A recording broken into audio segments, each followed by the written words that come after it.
और दुनिया हमको भक्त समझे इसलिए जैसे ही बाजा बजने लगे उठ करके नाचने लगे। आजकल कथाओं में यही होता है, हृदय में कोई भाव नहीं, कथा समझने की क्षमता नहीं, भाव और भक्ति के मूल मंत्र उसे मालूम नहीं है। लेकिन कथा में बैठेगा और जैसे ही कीर्तन होने लग जाए उठ करके नाचने का अभिनय शुरू कर दिया। क्यों? बोले कैमरा में मेरी फोटो आवे, लोग देखें। ले ये भक्ति नहीं। मैं कथाओं में कहता हूं, आपको बताऊं लखनऊ की एक घटना। लखनऊ में एक सज्जन कथा में आते थे, तो किसी सरकारी विभाग में कर्मचारी थे, और कथा में आवे तो पीला वस्त्र पहनकर, कंधे पर राम नामा ओढ़कर और मोर पंख का एक झब्बा हाथ में लेकर और 2-4 माला पहनकर पूरा सज धज कर पूरी तैयारी से। और जब जैसे ही कीर्तन शुरू हो, कोई चौपाई कोई भजन, बस उठ करके उनका नाचना शुरू। और ज्यों ही चौपाई कीर्तन समाप्त हो फिर बैठ करके वो मोबाइल चलावे कथा में। मैं वहीं व्यासपीठ से देखता रहता। अंत में एक दिन मुझे कहना पड़ा कि भाई ऐसे नृत्य से हमारी कथा बिगड़ जाएगी।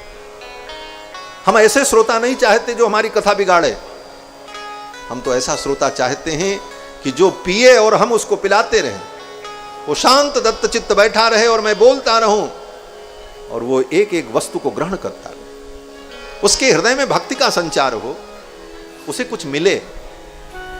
नाटक तो बहुत बड़ा किया जा सकता है, नाटक तो इससे भी बड़ा किया जा सकता है, मजमा लगाया जा सकता है, लेकिन यथार्थ में तत्वबोध हो तब इसकी सार्थकता है, तब इसका उपयोग है। बाकी भीड़ बटोरना तो भीड़ तो बड़े बड़े नेता भी बटोर लेते हैं, भीड़ तो एक नर्तकी भी बटोर लेती है। भीड़ बटोरना कोई बहुत बड़ी बात नहीं, भीड़ तंत्र कोई महत्वपूर्ण नहीं होता, भीड़ बटोरना तो एक नर्तकी भी कर लेती। दूसरे के मन को, दूसरे के धन को हरण करने में वेश्या हमसे ज्यादा चतुर हो सकती है। गोस्वामी तुलसीदास जी कहते हैं कि परमन परधन हरण को वेश्याहू प्रवीण। दूसरे के मन को, दूसरे के धन को हरण करने में तो वेश्या हमसे ज्यादा प्रवीण हो सकती है। उसका नृत्य होने लग जाए तो शायद 50,000 की भीड़ एकत्रित हो जाएगी, पांडाल भी छोटा पड़ सकता है। लेकिन तुलसी सोई चतुरता, राम भगति रसलीन। चतुराई तो जीवन की वो है कि हमारे जीवन में भगवान की भक्ति आए, भक्ति का आनंद मिले।